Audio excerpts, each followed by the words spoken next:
el día de hoy, siendo jueves 17 de diciembre del 2020, el curso de Sistemas Financieros y Bolsa de Valores. Para tal efecto vamos a mostrar el sílabus correspondiente a la unidad número 10.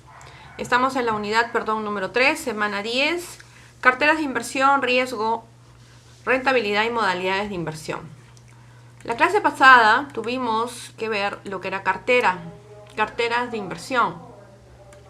Hablamos un poco del portafolio que le llaman, el portafolio de inversión, qué significaban las carteras de inversión y cómo era el procedimiento que se realizaba para poder incluir dentro de tu cartera de inversión algún instrumento financiero, en este caso el mercado de capitales. Hablábamos de un proceso. Este proceso comenzaba con una selección de esa cartera. Tenías que seleccionar documentos o valores, si cotizaban en el mercado bursátil o no, si referías si eres una persona o lo vas a hacer formando una empresa, colocando e invirtiendo. Los principios de una cartera de inversión, dijimos, eran tres: la rentabilidad esperada, el nivel del riesgo y la liquidez.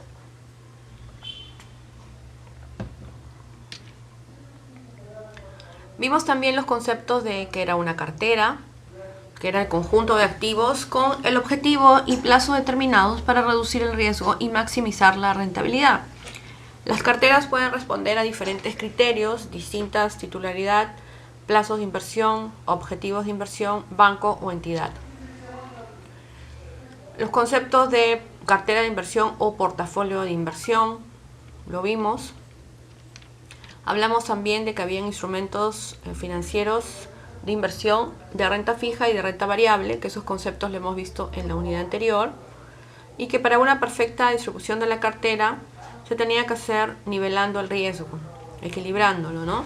Una parte con renta fija y otra parte con renta variable. También hablamos que esos instrumentos financieros se podían crear en una diversidad de cartera, pero primero hay que ver en qué mercado. Mercado de dinero, bancario, mercado de capitales, que hablamos de inversiones y acciones, derivados, productos y divisas, compra y venta de moneda extranjera. Vimos el concepto de mercado y comenzamos a definir cada uno de los conceptos de mercado. Mercado de dinero, ¿cuál era? Mercado de capitales, mercado de derivados, mercado de divisas, a modo de que se recordara, ¿no? Porque eso lo hemos visto en la primera unidad. Cuáles eran los elementos de la cartera o de cartera, la cantidad de tiempo, el número de observaciones usados, el periodo específico y el índice de mercado seleccionado. Aspectos a tomar en cuenta para la elección de los instrumentos que integran la cartera de inversión: capacidad de ahorro, determinar los objetivos perseguidos al comenzar o invertir, etc. Análisis de la cartera. Habían 3 pasos, dijimos, ¿no? El primer paso era obtener información del solicitante a través de diferentes instrumentos, y uno de los más trascendentes eran los estados financieros. También vimos como segundo paso analizar la información para determinar el valor del crédito del solicitante. Esto es cuando vas a solicitar un crédito, y tomar la decisión del crédito. Esta establece si se le otorga el crédito y cuánto debe ser el importe máximo, de acuerdo a la experiencia con el cliente. Hablamos de Markowitz, donde había un supuesto que mantiene él. Era el supuesto de la maximación de la utilidad esperada, donde la utilidad esperada se expresa como una función del valor esperado y la variación de recuperación. Dice, ¿no? El problema de cartera implica la selección en conjunto de inversiones de 2 cosas: los riesgos y la utilidad.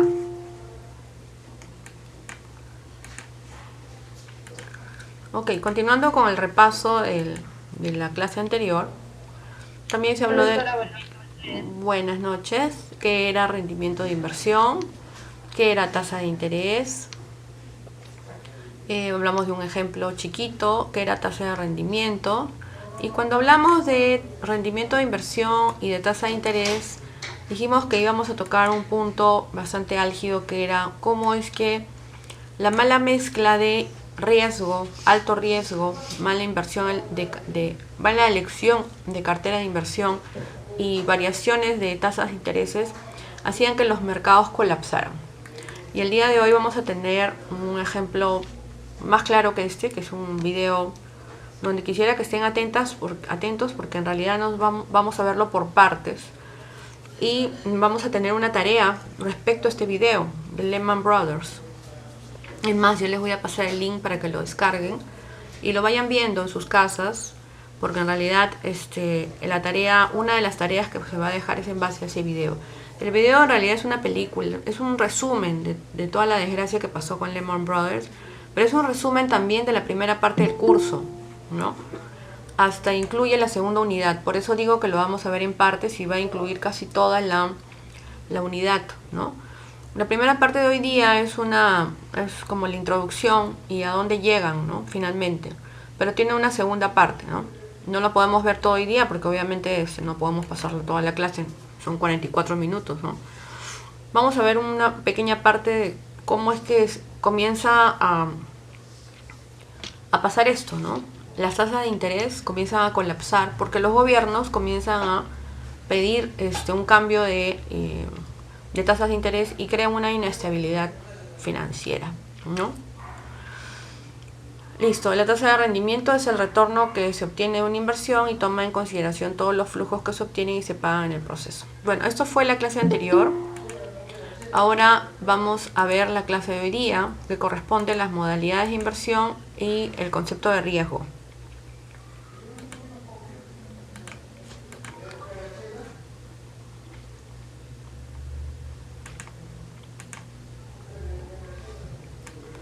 Tenemos entonces la clase del día de hoy, nos habla el sílabo sobre el riesgo. Dijimos desde un inicio que este mercado, el mercado de capitales, especialmente el mercado en inversiones de valores, está contenido en dos conceptos bastante grandes, ¿no? El alto riesgo que tiene las inversiones y la alta incertidumbre que sostiene en cada momento el mercado. Incertidumbre política, incertidumbre tributaria, incertidumbre gubernamental incluso del mismo país, porque pueden cambiar las tasas de interés, pueden cambiar las políticas cambiarias, pueden cambiar las políticas presupuestales. No solamente cambia la política, o sea, no solamente cambia de gobierno, sino que también cambian políticas internas del Estado.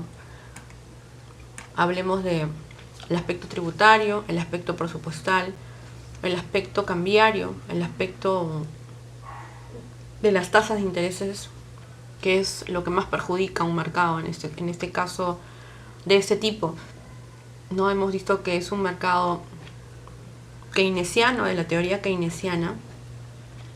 No es un mercado libre ya, porque el mercado libre fue lo que pasó en los años de la época de los años 20, los años 30, donde el mercado se dominaba solamente por la oferta y la demanda.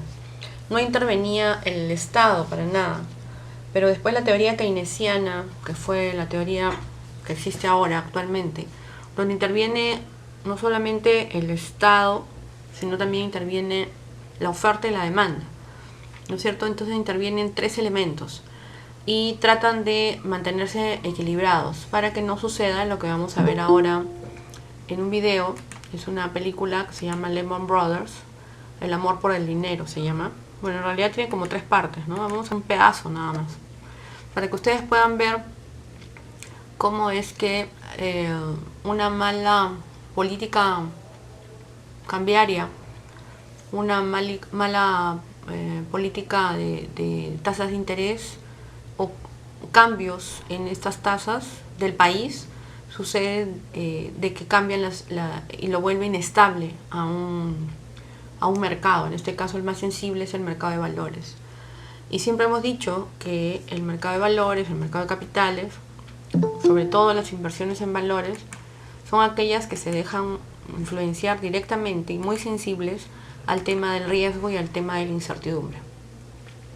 Esta incertidumbre es provocada por la inestabilidad política, la inestabilidad cambiaria, la inestabilidad tributaria. Entonces, y obviamente un tema cambiario se perjudica cuando existe un cambio de tasas de inversión o tasas de intereses.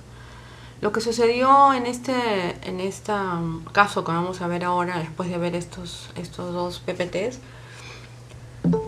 es que cambiaron las políticas cambiarias y cambiaron las políticas de tasas de interés, ¿no es cierto? Vamos a explicarlo en su momento. Ahorita vamos a ver lo que es riesgo, la parte de riesgo. ¿Qué es el riesgo? ¿No es cierto? Vamos a comenzar por ahí. El riesgo es la posibilidad de ganar o perder como resultado de una inversión, y en general la incertidumbre con respecto a la rentabilidad que tendrá una inversión específica. Eso es el riesgo. O sea, no solamente en este mercado de bolsa de valores hay riesgo, sino que hay una incertidumbre, no solo provocada por el riesgo, sino que hay una incertidumbre externa que se provoca por todas esas cuestiones externas, tanto como políticas de Estado, ¿no? ¿Qué es rentabilidad? Es el resultado de ganancias o pérdidas que se obtiene de la inversión, generalmente expresada por un porcentaje de monto invertido. El término riesgo aplicado a un activo financiero no es más que la variación de la rentabilidad que se espera obtener. Es la posibilidad de que la rentabilidad finalmente obtenida sea inferior a la esperada, ¿no? Eso es la rentabilidad. Bueno, tenemos entonces, hablando más de riesgo. Wow, ¿qué pasó? Ya. La rentabilidad tenemos dos tipos, sin riesgo y con riesgo. La rentabilidad esperada coincidirá con la obtenida sin riesgo. ¿Ok? Yo tengo un certificado de plazo fijo y simplemente espero que me den 5% anual. Punto. No hay mayor riesgo. Pero con riesgo, la rentabilidad real puede ser distinta a la esperada. Hay bajo riesgo, alto riesgo, mediano riesgo, dependiendo, ¿no? La de bajo riesgo, la rentabilidad fluctúa poco, ¿correcto? Es muy parecida a la rentabilidad sin riesgo. ¿Alguien está hablando por el chat? Ah, buenas noches, ¿qué tal? Mireli. Pero la rentabilidad de alto riesgo, la rentabilidad esperada puede sufrir fuertes variaciones, que es lo que pasa en el mercado de capitales, la parte de valores, mercado de valores. Todo este mercado sí está en alto riesgo, porque no necesariamente vas a tú recibir lo que tú esperabas, ¿correcto?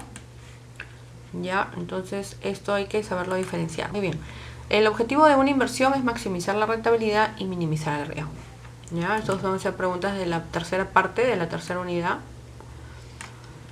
El riesgo de una acción puede descomponerse en dos partes. Hay un riesgo único propio, que es el específico para cada acción, y hay un riesgo de mercado que procede de las variaciones del conjunto de mercado. Claro, el mismo mercado te empuja la acción, que es cuando se habla del riesgo del mercado, y también el propio riesgo por ser la misma acción. La contribución de una acción al riesgo de una cartera completamente diversificada depende de su sensibilidad a las variaciones del mercado. Esta sensibilidad es conocida habitual con el factor beta, le llaman en el aspecto financiero. Bueno, acá tenemos ya más grande la teoría de la cartera de Harry Markowitz. Markowitz centró su atención en la práctica habitual de la diversificación de carteras y mostró cómo un inversor puede reducir la desviación típica de las rentabilidades de una cartera eligiendo acciones cuyas oscilaciones no sean paralelas.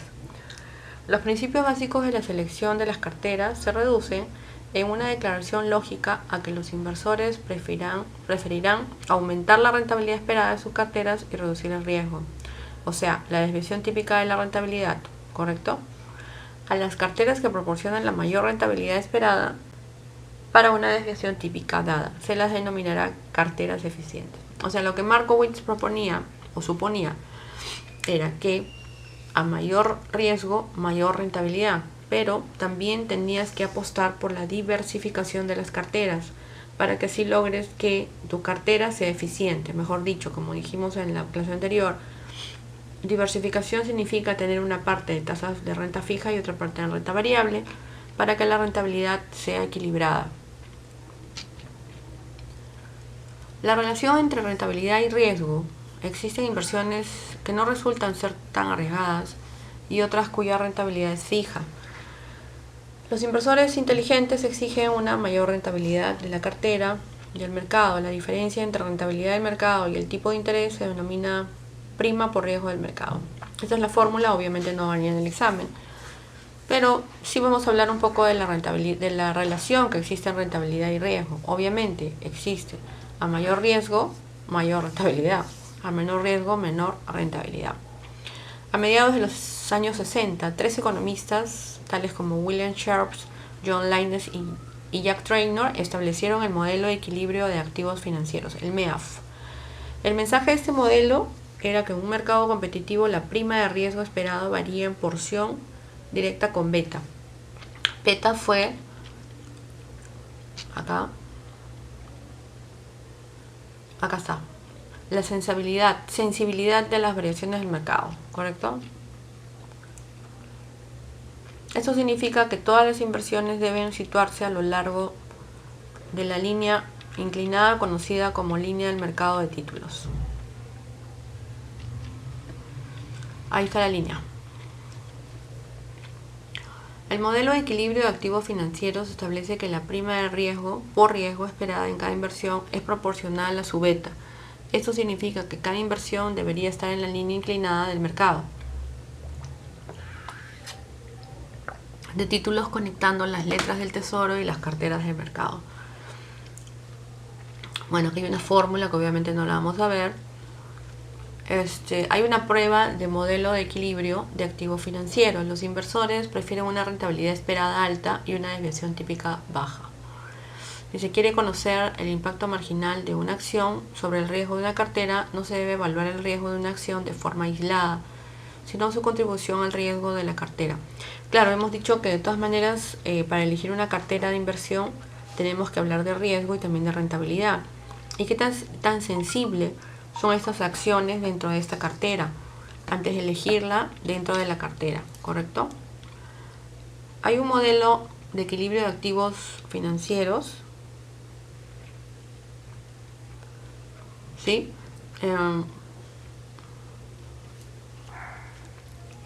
Bueno, hay gente que me está escribiendo por el WhatsApp, y no pueden entrar, etcétera, ¿no? Bueno, no se puede hacer nada, chicos, lamentablemente. Pero bueno, vaya, la exposición va a estar colgada grabada, y también en el aula virtual. Estudien de aquí porque de aquí viene el balotario, ¿no? Y yo les voy a poner en el link de la película, que tienen que ir viéndola porque es la película que vamos a ver en casi toda la unidad. Esta es siempre la conclusión. Si una cartera es eficiente, ha de existir una relación lineal entre la rentabilidad esperada de cada acción y su contribución marginal al riesgo de la cartera. El inverso es cierto también. Si no existe una relación lineal, la cartera no es eficiente. Ok, a mayor riesgo, mayor rentabilidad esperada, ¿no? Listo. Riesgo y presupuesto de capital, dice, ¿no? A ver. Mucho antes de que se desarrollaran los principios de la teoría de equilibrio de activos financieros, los directivos financieros inteligentes ya efectuaban ajustes por riesgo, y se solían utilizar diferentes reglas prácticas. Por ejemplo, muchas empresas estimaban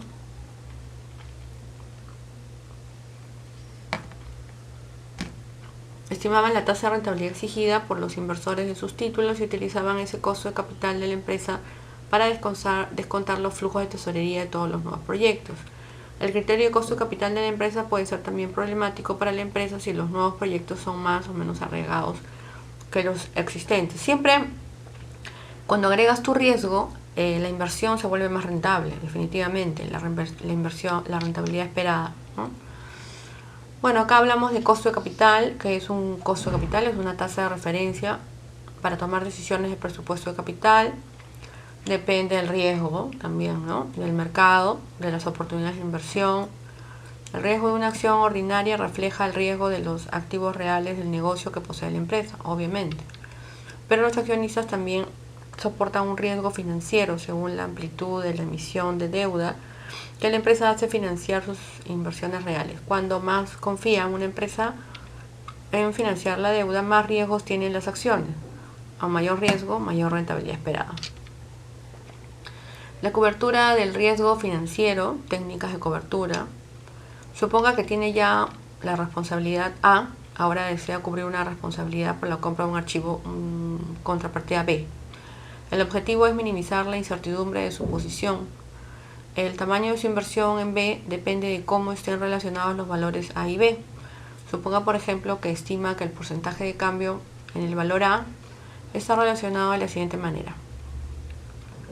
Bueno, eso es una fórmula, ¿no? Lo que pasa es que tratan de poder hacer convertir el producto B en tan rentable como el producto A.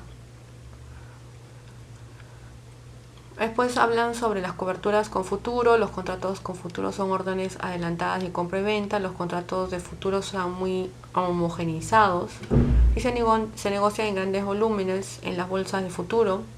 Hay bolsas de futuro, o sea, puedes negociar en la bolsa de valores a futuro con contratos de futuro, sí, también, ¿ya? También es posible construir contratos a plazos caseros y en los últimos años las empresas han entrado en una variedad de acuerdos swaps, que son paquetes de contratos a plazos. Si es propietario de una opción, tiene el derecho a comprar o vender el activo, pero no está obligado a hacerlo, ¿no? Esas son fórmulas de poder realizar inversiones a futuro, se llama. Listo, y acá vamos a ver la teoría básica de las probabilidades, el valor esperado en las tomas de decisiones, ¿no? Con una toma de decisión de bajo riesgo, por ejemplo. La teoría básica de las probabilidades consiste en conocimientos relacionados con el tratamiento cuantitativo de la incertidumbre. Como la teoría de las probabilidades está bien desarrollada y rigurosamente definida, es apropiado emplearla en los problemas decisorios que involucran incertidumbre. La teoría básica de las probabilidades es un tema basado en estadística, y esta teoría se basa en fórmulas estadísticas y se aplican para poder ver y medir el grado de incertidumbre. El valor esperado en la toma de decisiones, la utilidad esperada y el costo también esperado de una propuesta reflejan la utilidad o el costo que se obtendrían a largo plazo si la inversión se repitiera en gran número de veces y si su distribución de probabilidades permaneciera inmodificable. Entonces, cuando va a hacerse un número de inversiones, puede ser razonable pasar las decisiones sobre el efecto promedio a largo plazo o en cada propuesta. Naturalmente que es necesario reconocer las limitaciones y el uso del valor esperado como base de comparación. Bueno, sigamos. Son formas de medir la incertidumbre, ¿no? Otra técnica es los árboles de decisión en los procesos decisorios. A ver.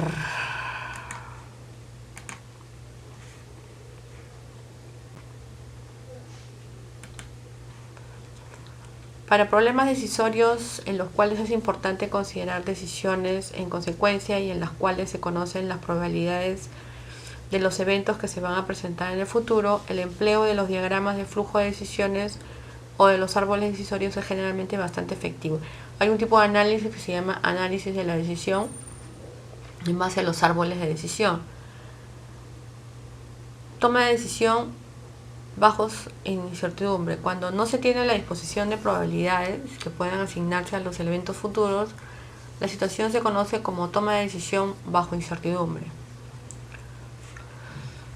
Después hay otra técnica que se llama la matriz de beneficios. Es una manera formal de mostrar la interacción de las alternativas decisorias de los estados de la naturaleza. Esta matriz asigna un valor cualitativo o cuantitativo a cada posible estado en el futuro y para cada una de las alternativas bajo análisis. También existe la regla de Laplace. Si una empresa no está dispuesta a evaluar los estados de la naturaleza en términos de su probabilidad de ocurrencia, en ausencia de estas probabilidades, uno podría razonar que para cada estado posible de naturaleza tiene tanta probabilidad de ocurrir como cualquiera de los otros. La racionalización de esta suposición es que no hay base establecida para que un estado de naturaleza sea más probable que cualquiera de los otros. Esto se conoce con el nombre de principio de Laplace.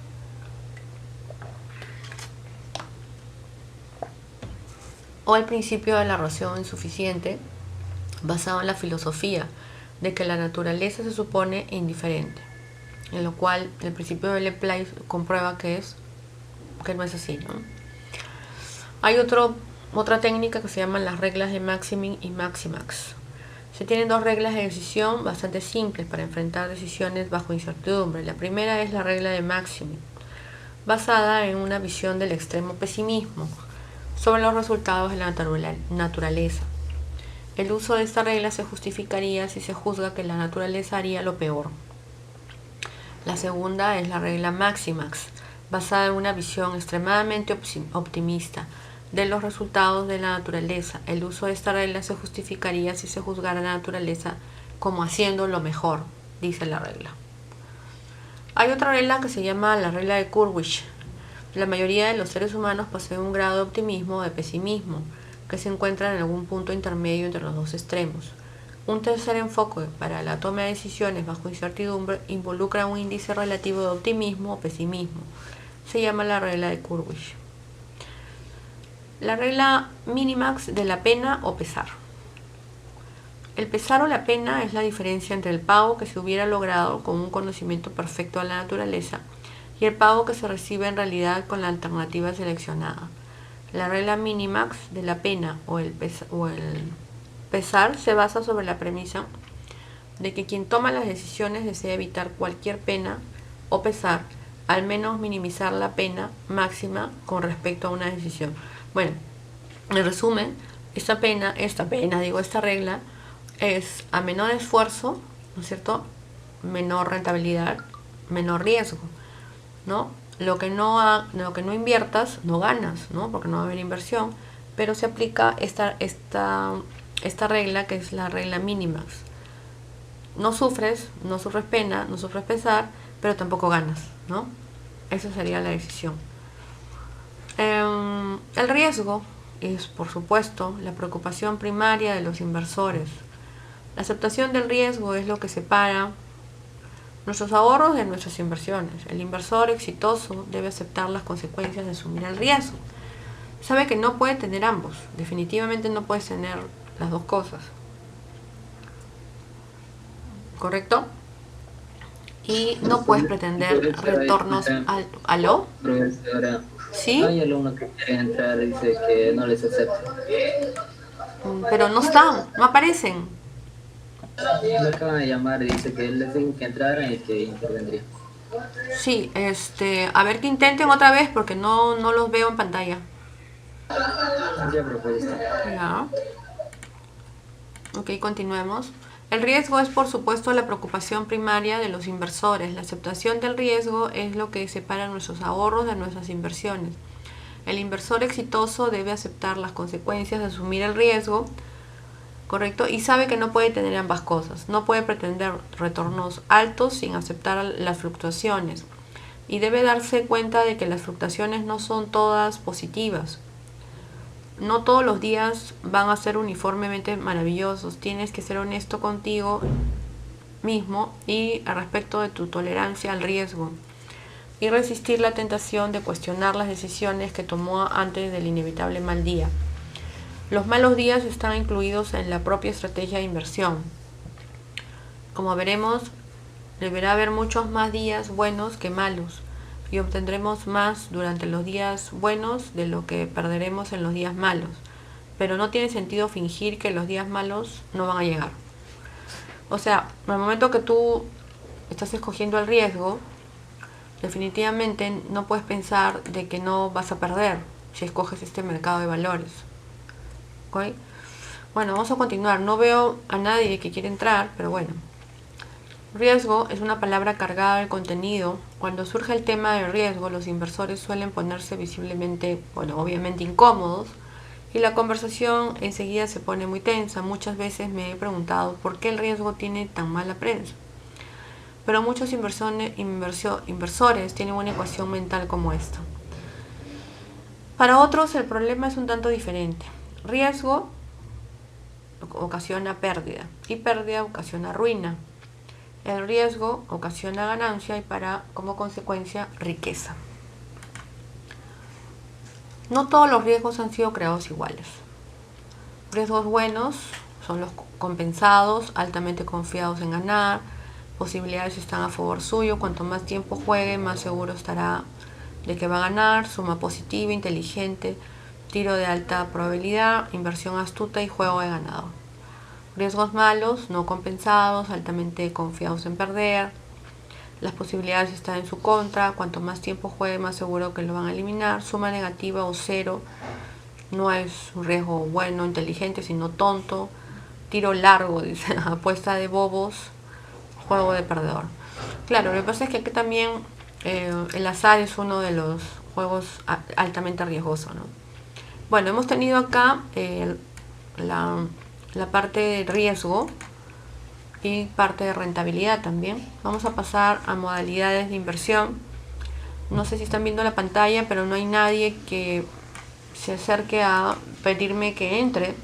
Los alumnos presentes son los que están viendo: Darely Montesinos, Sotomayor, Elizabeth Lagos, Valenzuela, Coyo, Carrión, Saca, Laucata, Pérez Yuca, Verónica Condori, Cabrera, Camila y Saúl.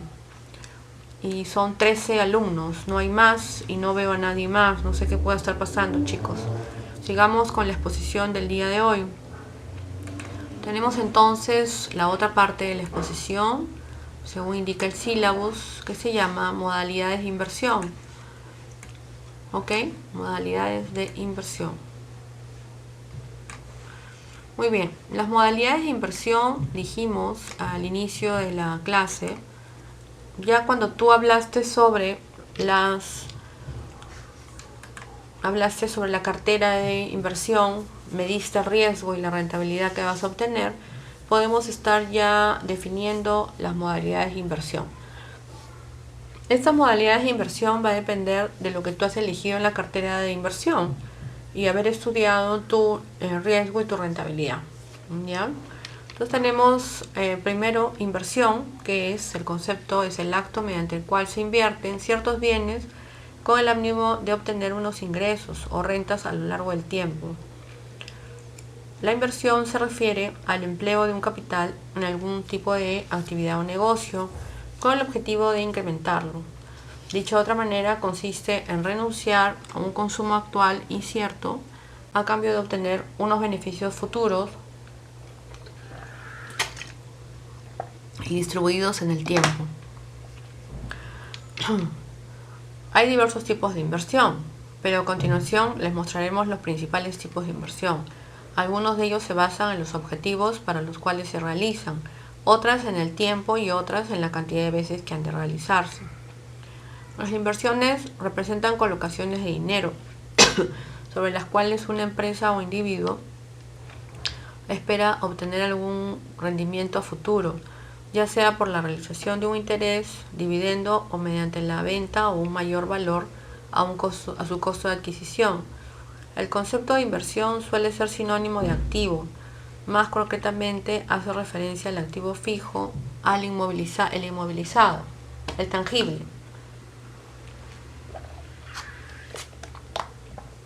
Ya que las inversiones a largo plazo son las que se mantienen con la intención de obtener una rentabilidad.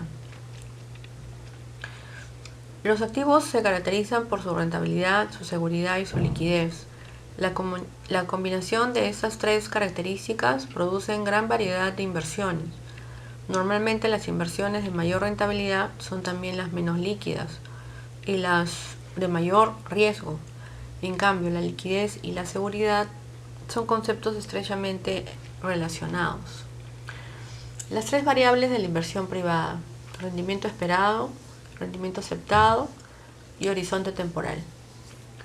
Las cantidades dedicadas para inversiones de los agentes dependen de varios factores. Los tres factores que condicionan más decisivamente estas cantidades son el rendimiento esperado, positivo o negativo, que es la compensación obtenida por la inversión y su rentabilidad. El otro factor que condiciona la inversión es el riesgo aceptado, la incertidumbre sobre cuál será el rendimiento real que se obtendrá al final de la inversión, que incluye además la estimación de la capacidad de pago, si la inversión podrá pagar los resultados al inversor. El otro factor que también influye en la inversión es el horizonte temporal. A corto, mediano o largo plazo es el periodo durante el que se mantendrá la inversión. Dependiendo del horizonte temporal a que se realice la inversión es que se mantendrá dicha inversión. La modalidad de inversión conservadora. Los inversionistas conservadores invierten a menudo en efectivo. Esto significa que ponen su dinero en cuentas de ahorro con intereses, las cuentas del mercado monetario, fondos mutuos, las cuentas del Tesoro de Estados Unidos y certificados de depósito. Se tratan de inversiones muy seguras que crecen durante un largo periodo de tiempo, y estas son también las inversiones de bajo riesgo. Aquí están incluidas todas las cuentas de depósito a plazo fijo, todas las cuentas de ahorros que te paguen intereses especiales, que son las únicas acá en el país. Por ejemplo, las cuentas de los certificados o las cuentas a plazo fijo, la tasa que están pagando es 5.14 la máxima por el momento. Había bajado, había subido a 5.45, pero con la crisis ha bajado y me parece que ha bajado un poco más todavía, hasta 4.30 anual, ¿no? Los fondos mutuos, que son vimos en una exposición o un video, cómo los fondos mutuos se convertían. Hay diferentes tipos de inversión. Hay fondos mutuos de bajo riesgo, hay fondos mutuos de mediano riesgo y el súper alto riesgo, que es el fondo mutuo pero en alto riesgo, ¿no? Pero hay fondos mutuos de bajo riesgo también, ¿no? Las cuentas del Tesoro de Estados Unidos, que son unas cuentas, o los bonos, ¿no? Los más seguros que por el momento están, y los certificados de plazo fijo que les comentaba, ¿no? De depósito, que te dan una tasa a una cantidad de años. Un año normalmente es lo que metes tú, o 2 años. Cuanto más tiempo dejas la plata, te pagan la tasa de interés más alta, ¿no? Acá en el país las mejores que están pagando son las cajas municipales. Está la Caja Arequipa, está la Caja Sullana, está la Caja Metropolitana de Lima. Y en bancos me parece que no hay muchos, ¿no? Los bancos pagan poco en realidad. Los que más pagan ahorita, bueno, tampoco es que paguen un montón, ¿no? 5% anual tampoco es mucho, pero si tienes pues una cantidad de ahorro significativa, 5% anual a intereses que te los depositen en una cuenta, y tuvieras un capital, no sé, pues de $100,000, podríamos estar hablando de mensual de prácticamente un sueldo, ¿no? De 1.000 soles mensuales, y con eso fácilmente te puede ayudar para vivir. Claro, tendrías que dejar tú ese capital en alguna caja, como te estoy comentando, o sea, la Caja Metropolitana de Sullana, la Caja Arequipa, que son cajas que trabajan con esas tasas de interés, certificados de depósito a largo plazo, más de un año o un año, ¿no? Esos son modalidades de inversión conservadora y tienen un bajo riesgo. Seguimos en la modalidad de inversión conservadora. Son aquellas que ya han probado que funciona, obviamente. Un invertidor o inversor conservador invertirá su dinero en lugares seguros. De hecho, la inversión conservadora es un tipo de movimiento en donde los riesgos son percibidos como mínimos. Claro, porque incluso me pueden preguntar, profesora, pero ¿y si quiebro la caja? Bueno, hay un seguro, por eso hablo de $100,000, ¿no? Hay un seguro que te cubre hasta $99,000, una cosa así. O sea, si tú deja hasta $100,000, ¿no? O deja hasta 100,000 soles en soles, ¿no? Te cubre eso, ¿ya? 100,000 soles, $100,000. Entonces, al cubrirte ya el seguro, entonces tú no pierdes. Pues ante una situación, el seguro te devuelve prácticamente lo que tú invertiste. Ahora, si tú dejas 300,000 soles, sí, pues ahí no te conviene. Pero te conviene dejarlo uno en la Caja Sullana, otro en la Caja Arequipa, 100,000 soles en cada caja, ¿no es cierto? Si tuvieras 100,000 soles, claro, obviamente, ¿no? La inversión conservadora es un tipo de movimiento en donde los riesgos son percibidos como mínimos, repito. En general, ese tipo de inversión también genera un bajo retorno, claro, aunque puede haber algunos beneficios. Estos apenas cubren a menudo cualquier aumento en el costo de vida.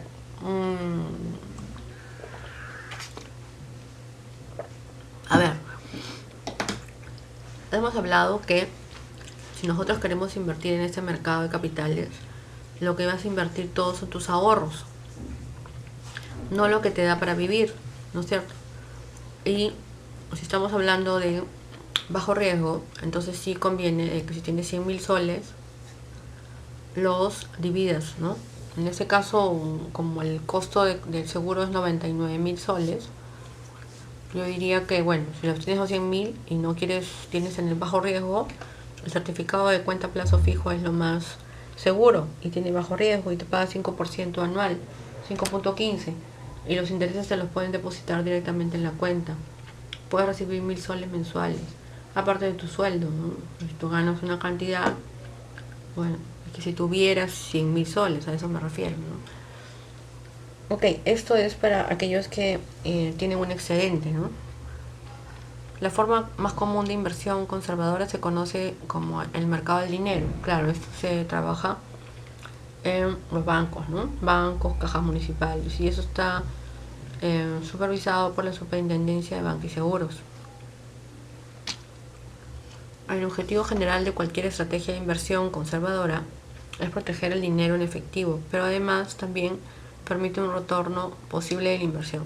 Claro, tienes un retorno mínimo, porque tu riesgo es bajo, ¿no?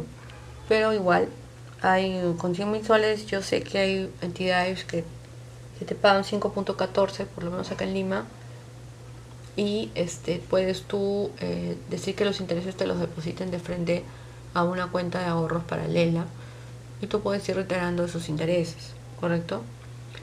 Pero bueno, hay que tener 100.000 soles, vuelvo a repetir. Seguimos en los tipos de inversión conservadora. Tenemos los bonos de ahorro del gobierno, ¿no? También es una forma de invertir conservadoramente, los cuales se pueden comprar directamente. Esta estrategia es sólida y la inversión recibirá una garantía de retorno modesto, ¿no? Igual, los bonos municipales, incluso los bonos corporativos. Los metales preciosos también pueden ser una estrategia de inversión conservadora. El oro y la plata tienden a permanecer muy estables en el tiempo, lo que proporciona un refugio seguro para los activos. Invertir en metales preciosos por completo hace valor de la moneda con respecto del país es irrelevante. Uno de los riesgos inherentes de esta estrategia es que los metales preciosos, por lo general, en la forma de monedas o lingotes, son vulnerables al robo. Claro, el problema de invertir en metales preciosos es que te roben, ¿no es cierto? Entonces, salvo pues que seas un tremendo inversor y tengas una caja dentro de una caja de seguridad en un banco, y bueno, pues ahí lo logres guardar, ¿no? Pero en realidad no es nada seguro, ¿no? Lo mejor los bonos municipales,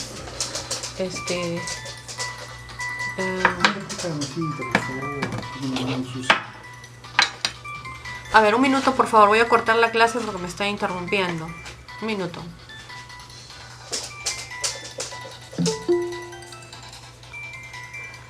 No sé, de verdad, no sé qué desean hablar ahorita alguien.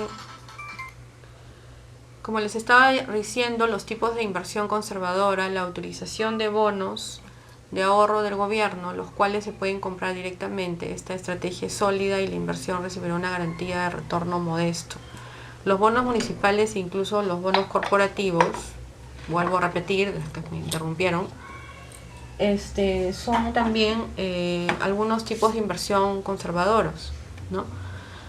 Y los metales preciosos pueden ser una estrategia de inversión conservadora, pero es muy riesgoso porque en muchos países es susceptible al robo, ¿no?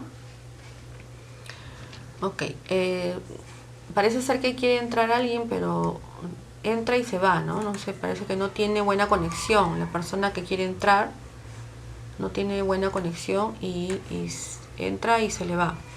Pero bueno, vamos a seguir exponiendo. Ah, perdón, no era. Ya. Tenemos el siguiente tipo de inversión que se llama modalidades. A ver, ¿quién es? Fernando, ¿tú eres el que se ha estado intentando ingresar hace rato? ¿Aló, Fernando? Hola, profesora, buenas noches. Hola, ¿qué tal? ¿Tú estabas intentando ingresar? Sí, profesora. No tenía internet. Ah, ya, ok. Van a ser las 7 de la noche ya. Las modalidades de inversión moderada son aquellas que invierten en efectivo y bonos y pueden incursionar en el mercado de valores. Pueden haber riesgos bajos o moderados. También invierten en bienes raíces siempre y cuando sea baja de riesgos, ¿no? Las modalidades de inversión moderada son aquellos que están en el mercado de valores y estos tipos de inversiones ya se... Por favor, corten el micrófono que estoy Las dos exponiendo. están chicas. Para un poquito. ¿Qué están? Marta, ¿puedes cortar tu micrófono, por favor? Marta. ¿Alguien le puede avisar en interno, por favor, que corte su micrófono, Marta? Gracias. Estamos en las modalidades de inversión moderada, ¿correcto? Y acá se habla sobre inversiones del mercado de valores, ¿no? Acá pueden haber riesgos bajos o moderados. También invierten en bienes raíces siempre y cuando sea de bajo riesgo, ¿no? Acá tenemos también las modalidades de inversión de alto riesgo. Son aquellas en las que el cambio de precio es inestable y pueden variar fácilmente y en poco tiempo. Por lo general generan grandes ganancias, pero también pueden generar grandes pérdidas. La demanda del producto, problemas políticos y hasta el clima puede afectar el valor de los productos. Hemos hablado sobre esta modalidad de inversión de alto riesgo, que es una mezcla entre valores de productos y mercado de valores. Acá pueden generar grandes pérdidas y es un alto riesgo. Hemos dicho que el mercado de valores está marcado por un alto riesgo y una incertidumbre bastante alta. En los productos hay un mercado de productos, como hemos visto también funciona de esa manera. Existen opciones que bajan el riesgo en este tipo de inversiones, o sea, las que tienen alto riesgo se refiere, ¿no? El tiempo de nuestra inversión, las inversiones riesgosas deben llevarse siempre a largo plazo. Segundo, siempre hacer nuestras transacciones por medio de expertos. Acá en nuestro país tenemos a las sociedades agentes de bolsa. Para eso lo mejor es buscar empresas de inversiones reconocidas y con amplia experiencia en los diferentes instrumentos de inversión. Y 3, la diversificación famosa de Markowitz. Apostar todo en una sola opción no es una forma inteligente de invertir, dice Markowitz. Ni siquiera si ponemos nuestro dinero en inversiones denominadas de bajo riesgo, tampoco. Si escoges una sola caja y escoges 300.000 soles y lo metes todo ahí, solamente te cubre entre una ruina de la caja 100.000 soles, ¿no? Entonces tendrías que tú poner en 3 cajas 100.000 para que cada una, ante una ruina de la caja de cualquiera de ellas, te pueda devolver cada una tu cobertura, que es 99.900. Solo perderías 100 soles. Ok, y mucho menos en inversiones de alto riesgo. Los tipos de inversión de alto riesgo más conocidos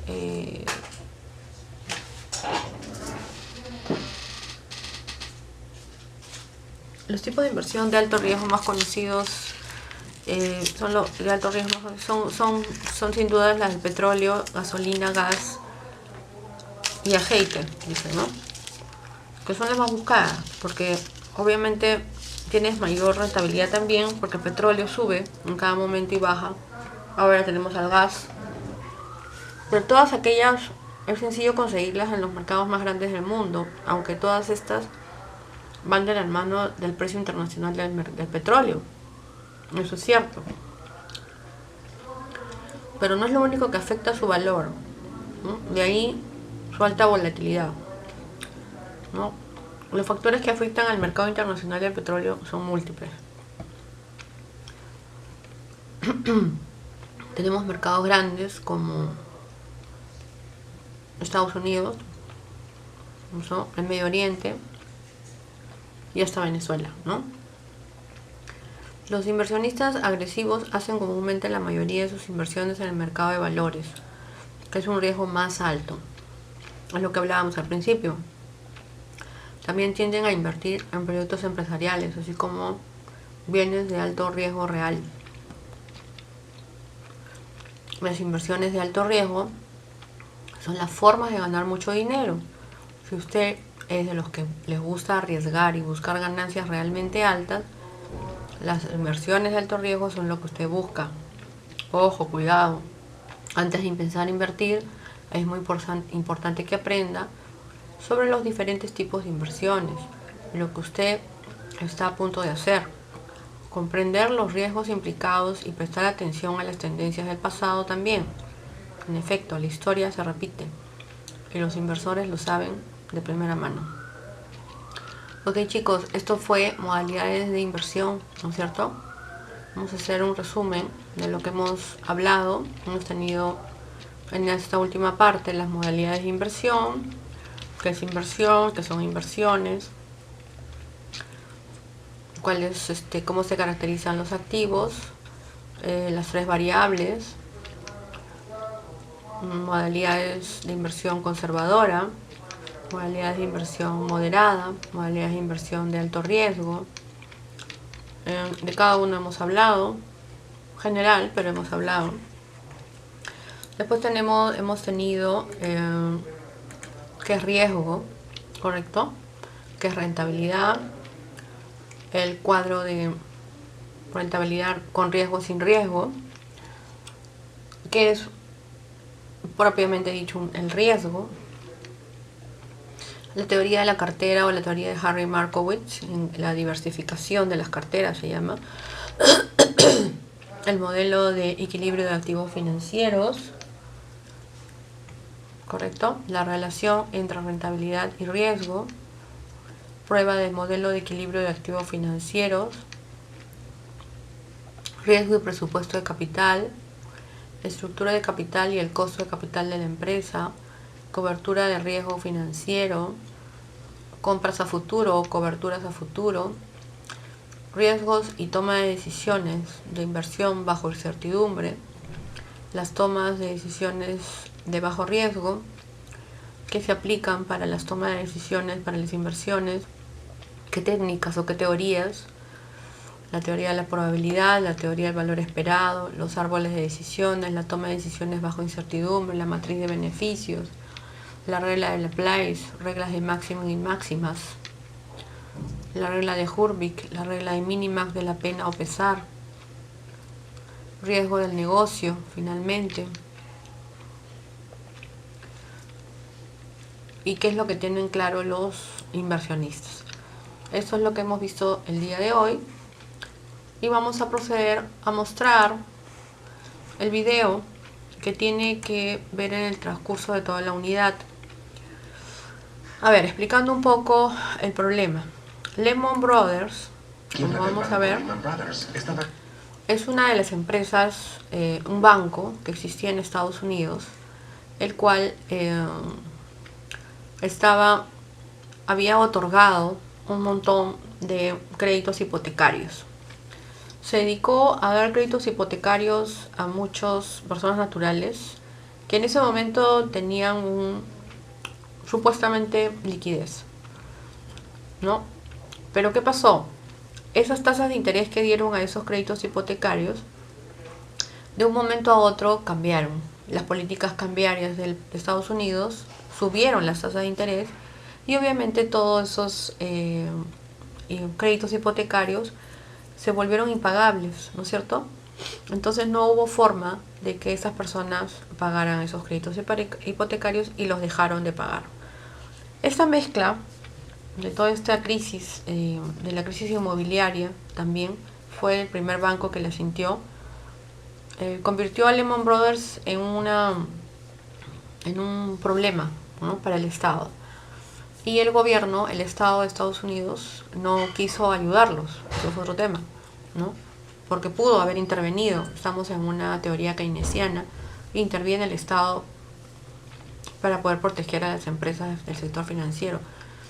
Pero en este caso, Estados Unidos no quiso ayudar. Este caso de Lehman Brothers, que se llama el amor por el dinero, van a ver ustedes en esta primera parte, la primera parte es el resumen de la unidad 1 y la unidad 2. donde abra el riesgo, abra el mercado de valores, de la bolsa de Wall Street, y vamos a ver cómo es que surge un quiebre, ¿no? Vamos a tener más o menos unos 8 a 10 minutos de la primera parte, porque obviamente la película tiene como 44 minutos, y son 3 partes de El amor por el dinero. Parte 1, parte 2 y parte 3, y parte introductoria encima. Así que la vamos a ver por partes, ¿ya? Yo les voy a poner este link que está acá, donde se lo voy a copiar a ustedes para que lo vean en su oportunidad, y vamos a ir conversando sobre qué es lo que piensan respecto a este gran problema que hubo, ¿no? Vamos a comenzar.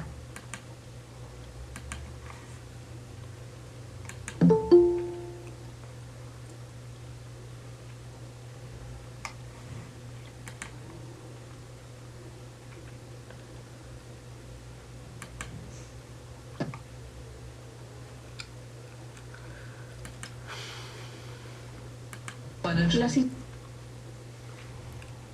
instituciones financieras y sus directivos no sabían qué hacer. No solo estaban confundidos, sino que también se dirigían a nosotros y preguntaban, ¿qué vamos a hacer? Necesitamos ayuda. Ningún gobierno estaba preparado para las consecuencias. Estos son los testimonios, discusiones, errores y vacilaciones que hicieron que la crisis se agudizara. No creía que fuéramos tan incompetentes como para dejar que un error en el motor financiero acabara con el país, pero en algún momento llegamos a considerarlo posible. Ahora, quienes toman las decisiones en el mundo nos dirán qué tan cerca estuvimos de un colapso financiero absoluto. Literalmente creímos estar al borde de otra gran depresión, y ahora que lo pienso, probablemente era así. Puede ser la peor situación que hayamos enfrentado en tiempos de paz. Por amor al dinero.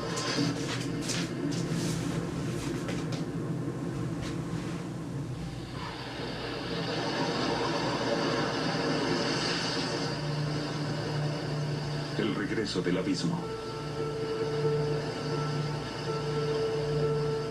Septiembre es temporada de huracanes en Estados Unidos. El lunes 15 de mayo, Texas evaluó los daños causados por el reciente huracán Ike. Este tipo de tormentas son devastadoras pero usuales.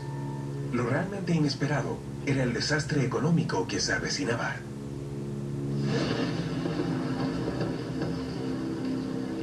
Ese mismo día, el banco Lehman Brothers colapsó por completo. Fue el comienzo del mes en que el mundo estuvo más cerca que nunca de una catástrofe. Eso fue como un huracán, algo inesperado, y creo que ninguno de nosotros fue lo suficientemente listo para verlo venir. Eso fue algo malo. Fue la mayor bancarrota de la historia. Las bolsas de valores cayeron en forma terrible y los medios enloquecieron. Los 2 mayores índices financieros fueron también los más afectados. En Nueva York, el Dow Jones bajó 504 puntos y el FTSE tuvo pérdidas por más de 50.000 millones de libras esterlinas. Solo había que ver las cifras y los rostros tanto en Wall Street como en el centro financiero de Londres para darse cuenta del impacto. Pero lo que ocurrió ese día tendría un impacto aún mucho mayor.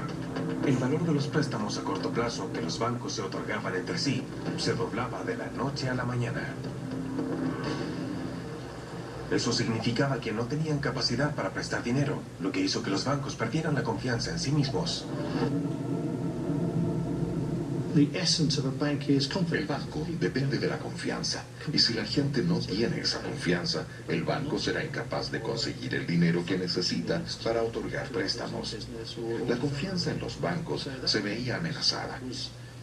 Y tras la caída de Lehman Brothers, esta desapareció rápidamente. El colapso de Lehman Brothers hizo estallar la burbuja que había estado creciendo sin parar. Había terminado un crecimiento económico global de 20 años. Los bancos no se habían preocupado, hasta que Lehman Brothers fue el primero en caer. Lo que pasó con Lehman hizo que todo empeorara, pero al llegar al otoño sabíamos que había una crisis financiera global en constante crecimiento y cada vez con más fuerza. Y al final eso causó el colapso. La quiebra de Lehman empeoró todo. Esos días pasaron muy rápido para mí porque trabajamos muy duro, analizando cada opción que teníamos y viendo los casos más graves. Muchas instituciones estaban en problemas, y el hombre que manejaba la política económica de Estados Unidos en ese momento era el secretario del Tesoro, Hank Paulson, que parecía cambiar dichas políticas casi a diario. Se negó a rescatar a Lehman Brothers, pero hace una semana había gastado $200 mil millones en estatizar las mayores compañías hipotecarias del país. En marzo, utilizó 30 mil millones para rescatar a un banco llamado Bear Stearns. Good afternoon, everyone, and I hope you all had an enjoyable weekend. Por algo la gente estaba tan confundida. Yes, you're Why right. did you agree to support the bailout of Bear Stearns but not Lehman? Yeah, the situation in March and the situation and the facts around Bear Stearns were very, very different to the situation we are looking at here in September. And I never once considered that it was appropriate to put taxpayer money on the line in resolving Lehman Brothers. Pero la política volvió a cambiar apenas un día después. El gobierno utilizó 85 mil millones de dólares para rescatar a la gigantesca aseguradora AIG. Era como ver un choque en cámara lenta. El lunes por la mañana, muchos despertaron y dijeron, esto no está tan mal. Pero el miércoles, todo se veía bajo amenaza. Y de repente, todos se dieron cuenta de que la situación de crisis continuaría por muy largo tiempo. Lo que ocurrió ese miércoles, el tercer día de la crisis, fue algo nunca visto. El lubricante de la economía, el flujo estable de dólares americanos, se congeló. Los bancos ya no podían otorgarse préstamos entre sí y además necesitaban grandes cantidades de dinero en periodos de tiempo muy cortos. Utilizaban una forma de conseguir recursos a corto plazo llamada papeles comerciales. Pero los efectos de la caída de Lehman Brothers acabaron con esa posibilidad. Los últimos 2 días no hicimos más que observar cómo caía un mercado tras otro, comprometiendo en forma crítica todo el sistema capitalista. Recuerdo tomar el teléfono y decir, Jamie, deja lo que estás haciendo y ve a un cajero automático ahora mismo. Retira todo el dinero que puedas. Ella me dijo, ¿por qué? Y le contesté, porque no estoy seguro de que los bancos estén abiertos mañana. Desde los años 80, se le decía a la gente que invirtiera en fondos del mercado monetario. Luego estos fondos le prestaban capital a los bancos y a otras corporaciones. Lehman Brothers había sido un participante clave en este negocio. Cuando colapsó, le debía casi 800 millones a un fondo mutuo conocido como Reserve Primary. Como resultado, este fondo no tenía capital y debió decirle a sus afiliados que iban a perder su dinero. Es algo que no se aprende en los libros. La posibilidad que los participantes del mercado vieran los activos más seguros y estables y dijeran, no, esto no es seguro ni estable y no lo quiero. La gente retiró 300 mil, amenazando a las grandes compañías que dependían de los préstamos de corto. Ok, esto entonces es el video que vamos a tomar de ejemplo y vamos a sacar algunas preguntas de este video para la tarea, ¿no? Ya les pasé el link para que lo vayan viendo. Es un video, en realidad son 3 capítulos, pero vamos a ver si nos alcanza el tiempo para ver los 3 capítulos, ¿no? Esta es la primera parte y la tarea 11 va a ser en base a las 2 partes de este video, porque lo vamos a ver de a pocos, de 7 minutos en 7 minutos, porque obviamente no vamos a poner toda la clase de este video, ¿no? Y vamos a ir comprendiendo un poco, ¿no? ¿Qué es lo que hemos podido ver hasta acá? Como Lehman Brothers, que es un banco, prestó dinero para comprar activos fijos, en este caso viviendas, indiscriminadamente a unas tasas de interés de un tiempo, ¿no? De una tasa. Y de un momento a otro las políticas cambiarias del país, de Estados Unidos, cambiaron, valga la redundancia, y esas tasas subieron, ¿no? Pero ahora tenían que cobrar esos patrimonios, esas deudas, y la gente no tenía cómo pagarlas, porque habían dado indiscriminadamente estos créditos hipotecarios a esta gente que no tenía solvencia económica, ¿no? Tan grande como se pensó. Eso hasta ahorita es la situación que hay, ¿no? Bueno, y el escándalo se puede ver ahí en Wall Street. Han visto Wall Street como colapsó por un minuto. Y la política keynesiana que existe en el país todavía, donde participa la oferta, la demanda y el Estado, no funcionó. Porque el Estado no intervino. Finalmente, como vamos a ver en todo el video, la próxima semana, hoy día es jueves, el martes, vamos a continuar viendo este video. Van a ver ustedes cómo es que el Estado no lo apoya a Lehman Brothers, ¿no? Y prácticamente lo deja que se ahogue. Hay unas negociaciones que se hacen ahí. O sea, todo lo que hemos hablado hasta ahorita de la primera unidad y segunda unidad, gran parte de la segunda, riesgo, rentabilidad, cartera de inversiones, todo eso se está viendo acá, ¿ya? Por eso es que es importante que ustedes vean este video y se los he pasado, les he puesto el link, ¿no? Para que ustedes puedan ver el trabajo. Bueno, hasta aquí la clase, vamos a cortar la exposición. Bueno, muchas gracias, ha sido la clase del día de hoy, 17 de diciembre del 2020. Hemos tenido la clase de riesgo, rentabilidad y modalidades de inversión del curso Sistemas Financieros y Bolsa de Valores de Lima. Muchas gracias, muy buenas noches. En interno nos quedamos para poder continuar. Gracias, bye.